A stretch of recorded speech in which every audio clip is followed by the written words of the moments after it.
In December 1702, 47 men broke into a house in the middle of the night. They had planned it for 18 months.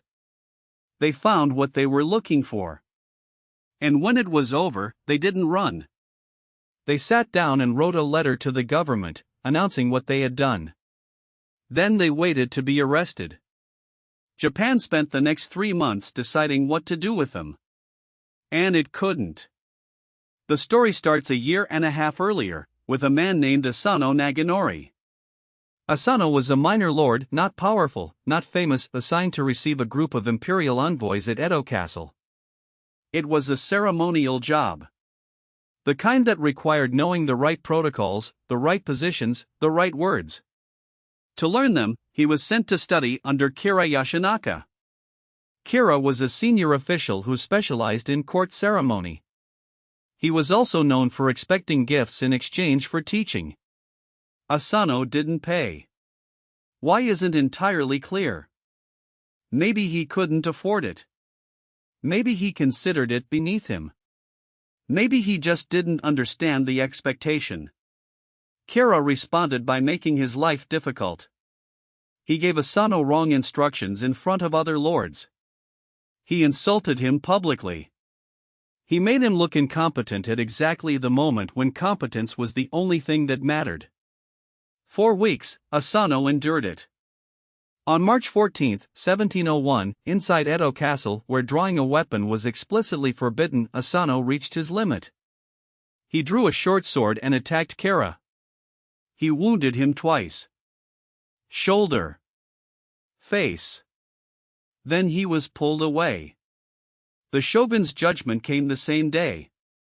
Asano was ordered to commit seppuku. His domain was confiscated. His family was ruined. His retainers were dismissed Ronin now. Masterless samurai. Kira received no punishment. Under the law, the reasoning was technically correct. Drawing a weapon in Edo Castle was illegal regardless of cause. But under the samurai code, a man who provoked violence without consequence was something else entirely. Kira had humiliated Asano into breaking the law. Kira walked free. Asano died. 47 of Asano's former retainers found this intolerable. Their leader was a man named Oishi Yoshio. Oishi understood something important: the government expected them to try something. So he didn't. He sent the others to different cities. He told them to wait, to live quietly, to disappear. He moved to Kyoto and began drinking. Publicly, conspicuously, embarrassingly. He divorced his wife to protect her from what he was planning. He let himself be seen stumbling out of tea houses.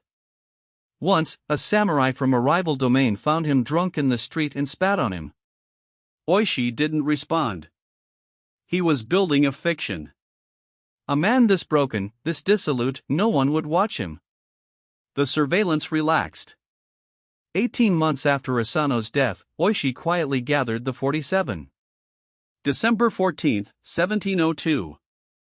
Early morning. Snow. They divided into 2 groups and attacked Kira's compound from the front and the back simultaneously. They had coordinated signals, a whistle, a drum. They had a plan for the guards. For the gates. For the exits. They found Kira hiding in an outbuilding behind a stack of charcoal. They offered him the option of dying as a samurai to take his own life. He didn't respond. They took his head.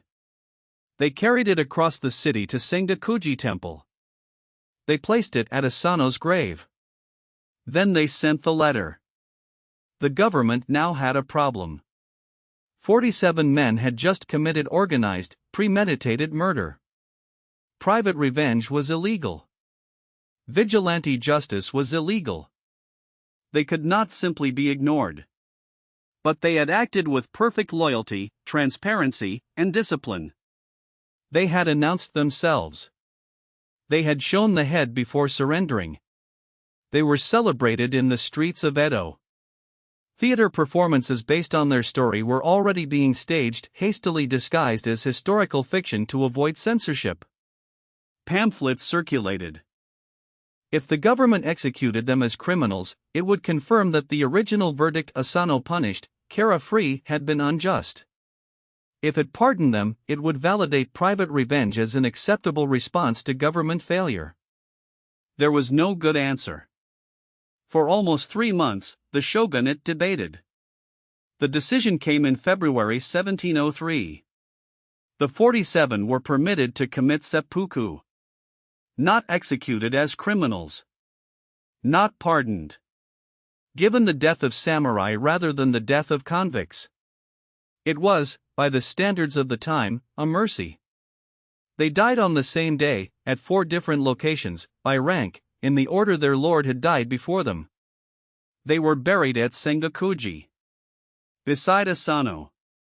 Kara Yashinaka is buried there too. The 47 had brought his head to the temple. After the ceremony, a temple monk quietly cleaned it and returned it to his family. He is buried a short distance from the men who killed him. Not as a villain. Just as someone who was part of a story that became more important than he was. 320 years later, Sengakuji Temple is still there. Every December 14th, thousands of people come. Not to mourn. To leave incense.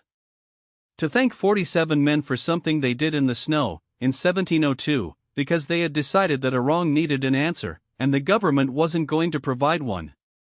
The graves are always fresh with incense. The flowers are always new.